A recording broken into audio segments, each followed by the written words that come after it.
سوء الملعب أدى إلى شوط غير مقنع بالنسبة لكتيبة النادي الأهلي أمام مديامة الغاني، ومع ذلك اللقاء انتهى بفوز النادي الأهلي بهدف لحسين الشحات في الدقيقة 3 من الشوط الثاني. أداء متغير بين الشوط الأولاني والشوط الثاني، كأن النادي الأهلي لم يحضر إلى اللقاء، وغرور محمد عبد المنعم سيؤدي إلى كارثة أكيدة. احنا عارفين ان اللاعب امكانياته كبيره جدا جدا، ولكن انت المفروض توظف امكانياتك دي لصالح الفريق. اخطائك الفرديه هتؤدي الى كوارث، والغرور في الكوره ما ينفعش يا محمد يا عبد المنعم. احنا كلنا بنحبك، ولكن اللي انت بتعمله زاد عن الحد.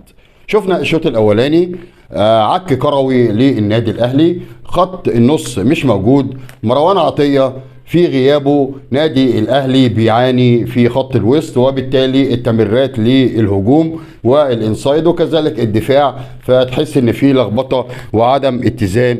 وبدايه اللقاء مع فشل حسين الشحات في الفرصه اللي جات له في الشوط الاولاني، كان ممكن يحرز هدف مبكر ونرتاح شويه، ولكن النادي الاهلي قلنا فاز، واهم حاجه الثلاث نقاط. اهلا بكم في قناه وليد حلمي الاهلاوي، فضلا وليس امرا اللي ما اشتركش في قناه وليد حلمي الاهلاوي اشترك، فعل زر الجرس دائما يصلك الجديد. شفنا اللقاء اللي كلنا كنا منتظرينه، المفروض اللقاء كان يتاجل، ولكن طبعا احنا عارفين الاتحاد الافريقي ونادي الاهلي ما كانش عنده الرفاهيه في الوقت ان هو يقدر ياخد على الاجواء بتاعه غانا وملعب المباراه اللي عباره عن نجيل غريب، كأنك بتلعب في قرية عندنا هنا في مصر، وما تعرفش، تحس ان الاتحاد الافريقي المفروض يفتش على الاستادات ديت، هل دي تنفع ان احنا نلعب فيها ولا لا.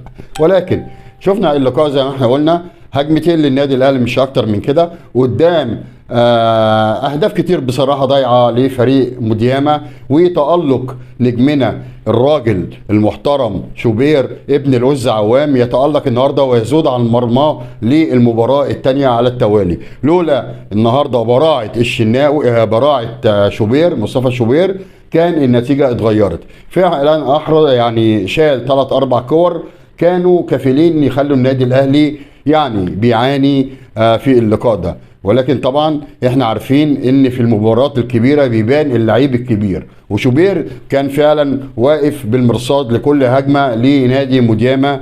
وشفنا برضو يعني خط الدفاع اخطاء كبيره جدا جدا جدا، وطبعا شفنا كذا كره المعلول ما بيقدرش ان هو يحولها حتى في حاله الدفاع، وينتهي الشوط الاولاني بنتيجه 0-0، ويبدا الشوط الثاني باداء يعني تحس ان النادي الاهلي اتبدلت، حيويه رجعت، تحس ان كولر اداهم دش سخن في الشوط الثاني.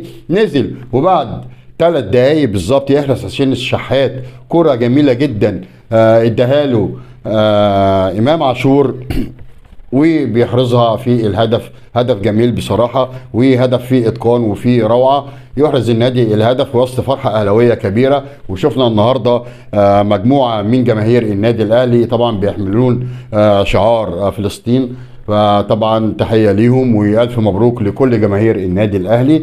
وتحس ان النادي الاهلي امتلك فعلا خط النص، وطالما انت امتلكت خط النص يا نادي يا اهلي هتقدر اللي انت تلعب ولعبك يبان.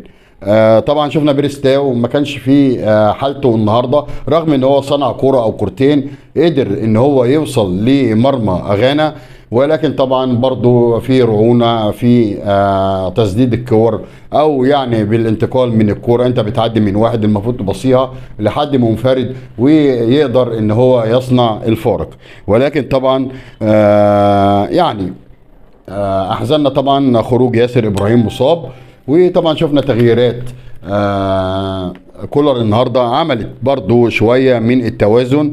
وشفنا طبعا حسين الشحات قدر ان هو يعدي بكوره وبالتانيه، وامام عاشور نفس الحكايه، وخط النص الظبط يا جماعه. وخروج كريم نيدفيد طبعا اللي هو وحشنا جدا جدا. وشفنا النهارده دخول اسامه لا وسام ابو علي في اول لقاء، وطبعا مش هنحكم عليه في اول لقاء، احنا عارفين ان برضو لسه الانسجام يعني قدامه شويه. وشفنا طبعا اكرم توفيق، وشفنا رضا سليم بديل حسين الشحات. لكن طبعا سوء ارضيه الملعب يا جماعه، بتتكلم سوء ارضيه الملعب، مش هتعرف تلعب كوره طالما انت بتلعب كوره على الارض وبتلعب بتوازن. اللي النادي الاهلي عارفين ان هو بيقدر ينقل كوره من تحت لخط النص، ومن خط النص يقدر ان هو يلعب للمهاجمين. كل ده عايز ارضيه تكون كويسه تصلح للعب كره القدم. ولكن طبعا اهم حاجه ان النادي الاهلي فاز، وكده يا جماعه يعني الحمد لله قدرنا نوصل للنقطه التاسعه. فكده احنا متصدرين، ولينا لقاء ان شاء الله الجمعه الجايه في اللقاء الاخراني في دوري المجموعات، ونبارك للنادي الاهلي رسميا بالصعود، ونشوف هنلاعب مين بقى، ونبدا كده ايه البطوله الحقيقيه بعد طبعا دوري المجموعات. الف مبروك للنادي الاهلي وجماهير النادي الاهلي. ماتش كان عصيب شويه، ولكن احنا عارفين ان النادي الاهلي بيمر في الفتره دي بغيابات كبيره جدا جدا، فكويس اللي احنا كسبنا، واهم حاجه الاستمراريه في المكسب، مش مشكله الاداء دلوقتي.